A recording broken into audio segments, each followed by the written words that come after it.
मित्रांनो नमस्कार. या ठिकाणी आपण बघू शकतो 4G ॲनालायझर मशीनवरती विठ्ठल गुरव यांचं आपण चेकअप केलं होतं. याच्यामध्ये आपण बघू शकतो की हे लिपिड प्रोफाईलचं हा रिपोर्ट आहे. ट्रायग्लिसराईड TG जो दिसतं याचा अर्थ हे ट्रायग्लिसराईड हा घटक असा आहे की जो ब्लड व्हेसल्समध्ये रक्तवाहिन्यामध्ये ज्याच्यामुळे ब्लॉकेज होतं तो ट्रायग्लिसराईड जो घटक आहे तो नॉर्मल रेंज आहे 1.116 ते 2.101. 2 पॉईंटच्या पुढे गेल्यानंतर त्याचा त्रास होऊ शकतो आहे आणि इथं 3.219 दिसतं.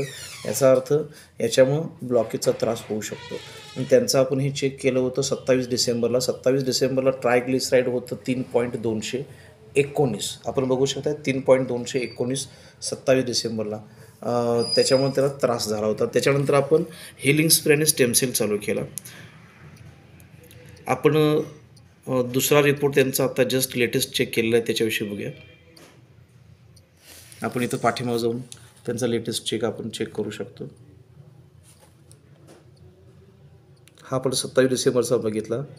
इथं आपण 22 जानेवारी म्हणजे आजच्या तारखेचा आपण रिपोर्ट चेक करू. हिलिंग स्प्रे आणि स्टेमसेलचा झालेला परिणाम ट्रायग्लिसराईड ज्याच्यामुळे ब्लॉकेज होतं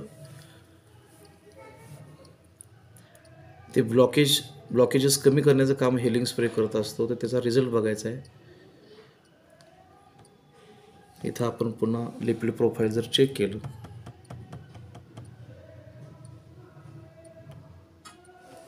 मित्रांनो बघू शकता हा 22 जानेवारीचा रिपोर्ट आहे. म्हणजे अजून 1 महिना व्हायचा आहे हिलिंग स्प्रे घेतल्यानंतर.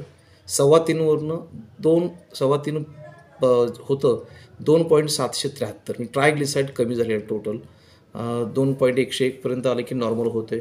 थोडासा फरक राहिलेला आहे आणि त्याच्यामुळं आत्ता त्यांची तब्येत जी आहे म्हणजे त्यांची ते स्वतःहून आपल्याला अनुभव सांगतील 1 महिन्यापूर्वीचा स्टेमसेल आणि हिलिंग स्प्रे घेण्यापूर्वीचा आणि आत्ताचा रिझल्ट सांगतील. नमस्कार, विठ्ठल गुरव मी बोलतो आहे. हे हिलिंग स्प्रे 27 तारखेला घेतलं होतं. त्यापासून आत्तापर्यंत जर म्हटलं तर आता 80% बरोबर कमी आले आहे मला.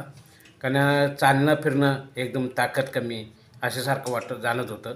ते आता मला हिलिंग स्प्रे आणि ट्रिपल स्टेमसेल हे घेतल्यामुळं कमीत कमी आता 80% मला बरं आहे.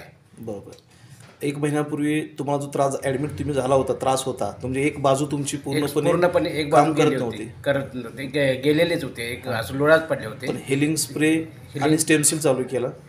आता तुम्हाला त्यावेळी चालतानाही प्रॉब्लेम येतो, हात तुमचा उचलत नव्हता, वर्किंग होत नव्हता. आता होते का व्यवस्थित? व्यवस्थित होतं, काही प्रॉब्लेम नाही येतो, काय नाही प्रॉब्लेम. 1 महिन्यामध्ये हा आलेला रिझल्ट हा आपण इथं रिपोर्टमध्ये सुद्धा मित्रांनो बघितला आणि त्यांना वैयक्तिक आलेला रिझल्ट आहे.